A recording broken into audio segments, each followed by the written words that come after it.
Sabru, Baro Tumsa, Oromo Qilxuu, Jaarraa Abbaa Gadaa, Abishee Garbaa, Hayilee Fidaa, Maannoo Mazannir, Hayila Maariyaam Gammadaa, Garasuu Dhukii, Asaffaa Shaaroo Lammii, Bakar Abdii, Caalii Shonee, Oliiqaa Dingilii fi Adamsa Abdoo. Jirtan waan onkololees 24 fi 25 guyyaa forfannaa lamaan sanii qopheessin. Waan dhiyootaan hojjanna keessaa tokko deebineet sanitti ansura ala keetu nu dhiyaadda. Tafilannoo Ameerikaa ta'a dhiyaachuu jirtuutiin jalqabna. Walirra fuuf. Vaayirasii koronaa qabattee jirtu duula filannoo biyyattii keessatti geggeessamaa jiru irratti iddoo ijoo kan qabatee jiru yoo ta'u filannoo sadaasa sadii geggeessamaa jiru keessatti illee akka durii addaddummaa ilaalcha siyaasaatu hin taane ejjennoon dhimma kanarratti jiru murteessaa akka ta'uuf deemu dubbatamee jira. Gabaasaa Richard Greeniif Meegan Daazor ergan soraatu dhiyeessa. Pireezidaantiin Ameerikaa Doonaald Tiraamp yoo tana maanguddoota Floriidaatiin wal durfalleetti bari koronaatti mo'annu yaayyuu ga'ee jedheetiin irdeebi ammallee dubbate. Qorsa dhiba kanaallee harkaan gaachuu jirraa jedhe. My message to America seniors today is one of optimism. Ergaan maanguddoota Ameerikaatii qabu abdii fi ufitti hirkachuu. Dadhabbiin keessa lafatti hin banne if abdiin gamaa mul'ata itti dhiyaachuu jirraa jedhe. Namni Tiraamp waliin dorgomu Joo Baayiden ammoo Tiraamp balaa vaayirasii koronaa kan Ameerikaatti addachaa deemuu jiru kana akka waan laaftuutti ilaaluu jiraa jedha. Turn the corner. My Lord. It's not disappearing. In fact, it's on the rise again. Irratti jijjiirra waaqafi bittasuma akkuma jedhan kaan akka raalle caala dabalaa deemuu jiraa jedha yoo waan vaayirasii koronaa dubbatu. Ameerikaatti nam 200,000 fi 20 caalaatti koronaa kanaan lubbuu dhabe. Akka Yuunivarsiitiin Ameerikaa Johns Hopkins gabaasa baaftan jettetti akka ogeeyyooti jedhanitti vaayirasiin kun ajandaa sila namni irratti mari'atu. Haaka gabayaa walaabaa fa'a dhimma baqataa caasa fayyaatii fi mirga ulfuufirra baasuu fa'anii duubatti hambisetti ajandaan guddaan kama koronaa kan ta'u jira. Akka vaayirasii kanaan to'atanii fi jireenya Ameerikaa laafuu dhowwaniin irratti paartiin Ameerikaa bulchitu lamaanuu Rippaabilikaanii fi Demokiraatii yaada mataa ofii qaban. Irra wal falamanillee. Falamuun tanaan filannoo pireezidaantummaa Ameerikaa sadaasa sadiitti yaa'utti. Nyaataa jedhatti mootummaan isaa tajaajila mootummaa kennu haga duriillee caalu wayyeessuuf itti jira. Kana keessa hojii uumuu fi teekinooloojii jabeessuufaatti keessa jira. Galma daawwitti Naayiroobii erga. Keeniyaan tajaajila mootummaa biyyattiitiin uummataaf kennamu fooyyeffataa jirti.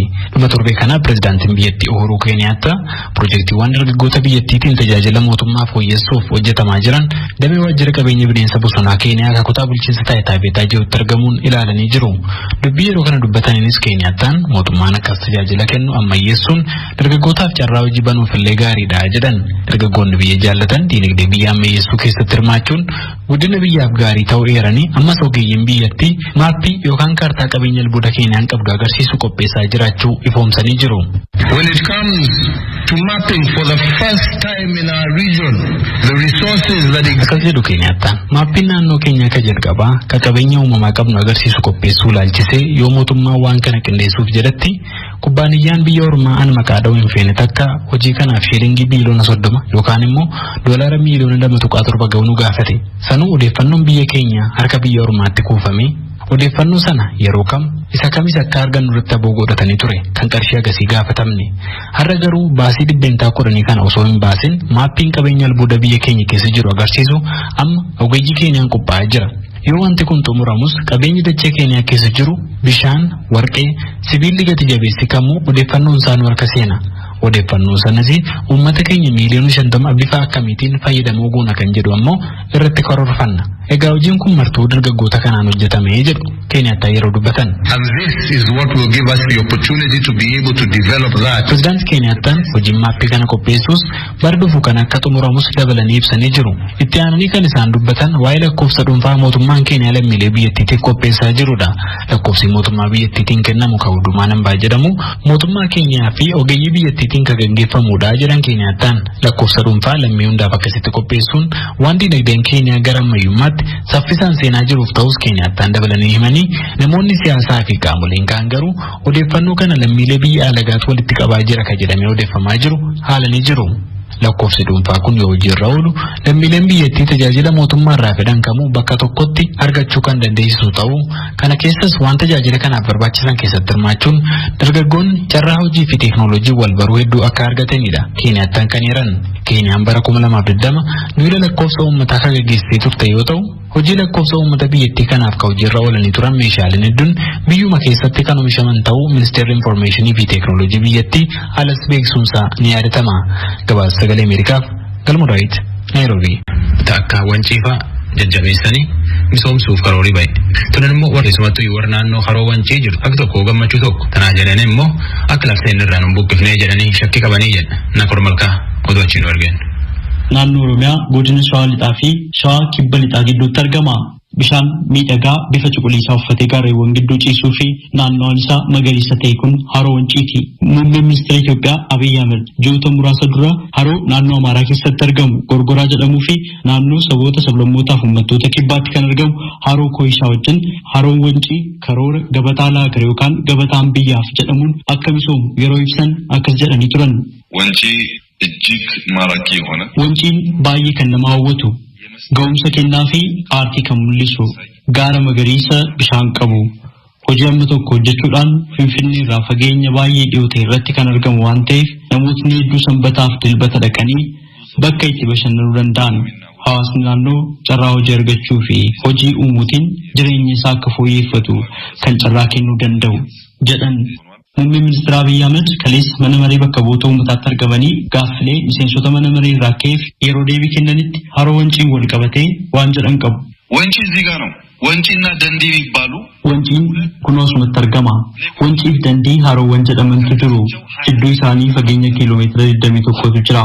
Beeyadaagaa wancii fi dandii jidduutti osoo tiraakii fiigichaa hojjannee maaraatoonii walakkaatiin kiiloomeetira 21 maaraatooniin guutummaa isaa immoo dhaqaa deebii ta'a jechuudha. Itoophiyaan biyya fiigichaa waan taateef biyya addunyaa sakamtu garana dhufee hin fiigne jedhan. Magaalaa Amboorraa kiiloomeetira 27 irratti kan argamu haroo wancii yeroo ni misooma jedhame miira itti dhaga'ame gaafannee turre jiraattota naannawa haroo wancii tokko tokko.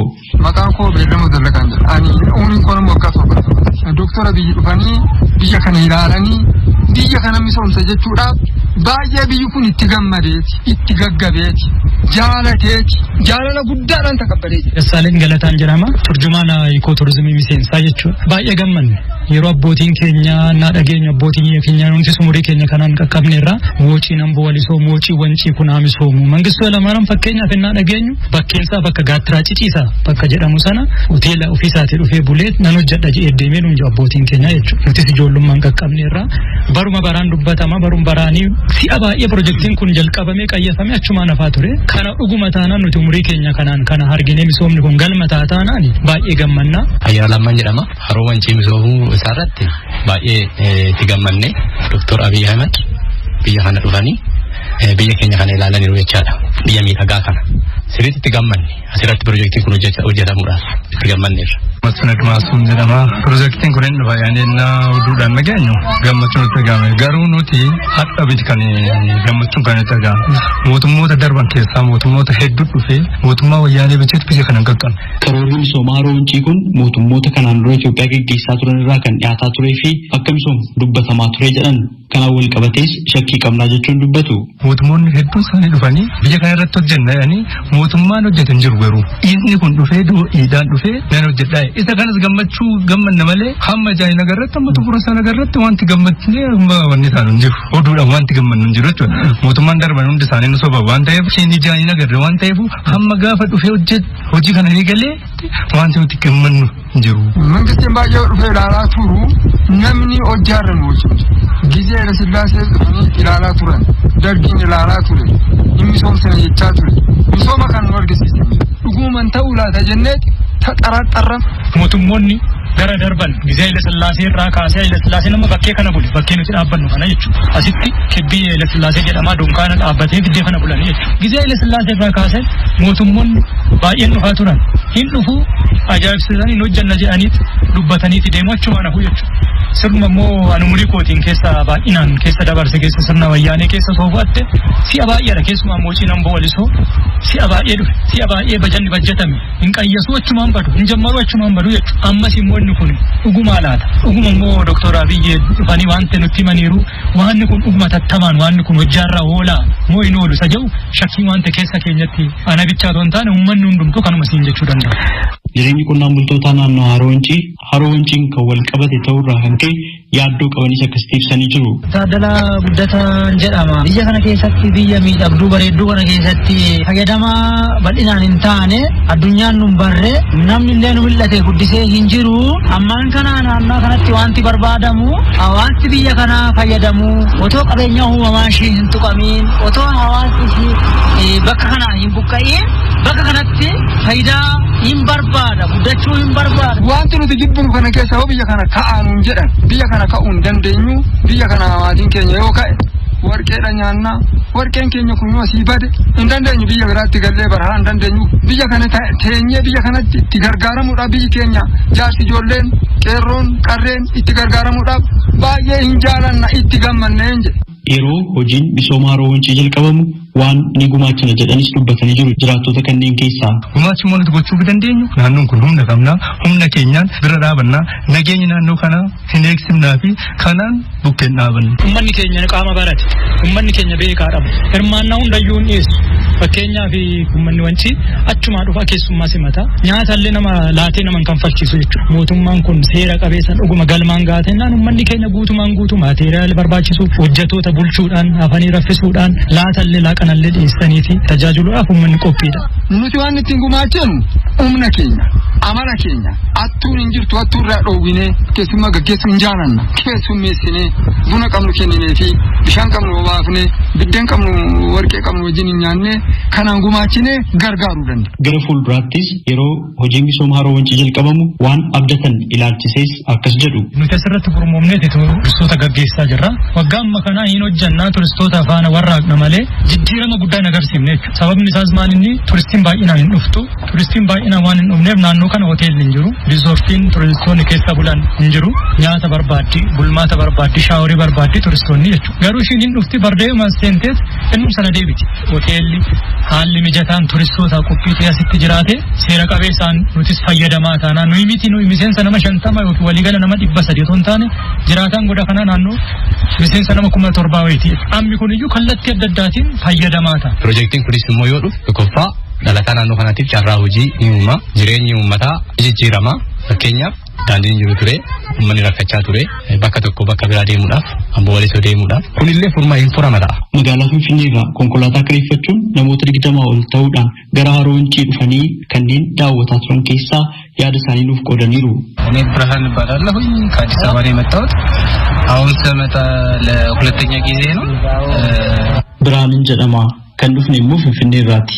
Amma yeroo lammaffaa fi kanan bakka kana dhufe asuma bullee oolleetii kan haroo wancii daawwataa naannoo wajjin uumamaa wajjin bashannanaa turru. Haroo wancii haaluma amma jiru namni dhufee daawwachuu danda'a. Itti gammadallee osoo haroo kana irratti hojiiwwan kanneen biroo hojjetaman immoo caalaatti gaarii ta'a. Hawaasa naannoo fayyadaa carraa hojii uumuu danda'a. ውጭ መጋላራ በከከነ ወያ ተስፉ ባላለው እና ቁጥራችን ደግሞ ለ25 ነን።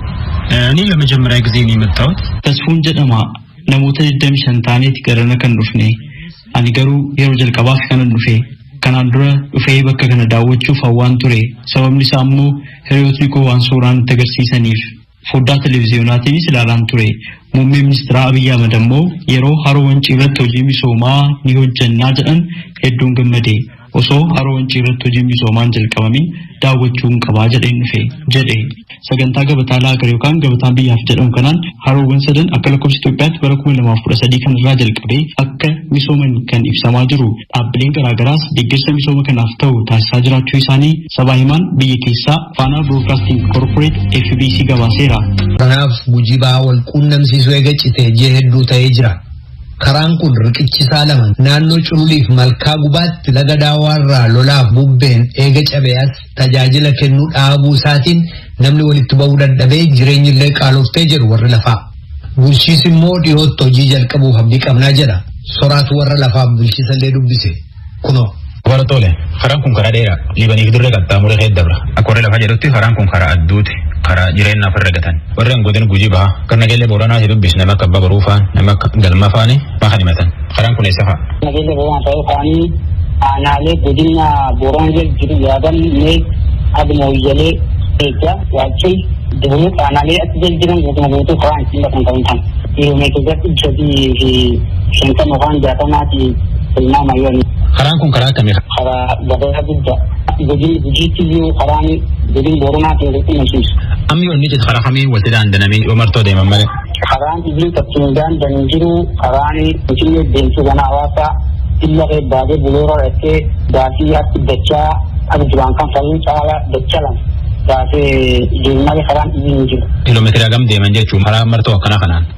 Kiiloomeetira kun tokkoon galchuumaa maami fakkeenyaaf nageenya Booranaa gabaasa qofti ibsadii mooyela gabaasa fa'aati kiiloomeetira dhibbaa afur yookaan ibsanii waan taatu walmaraatti gara tilmaaman gara kiiloomeetira kun tokkoo caala deemaa jirti. Hojjechuu jalqabanii kana waan hojjechuu jiran fa'aa argite. Qabatamaan immoo gannaa wanni hojjetamee uummata as ga'ee jiru. Fulaan karaan itti jiru kun hin argaa maqaaneen. Gandi malka gubaatti ana gumeen dallu.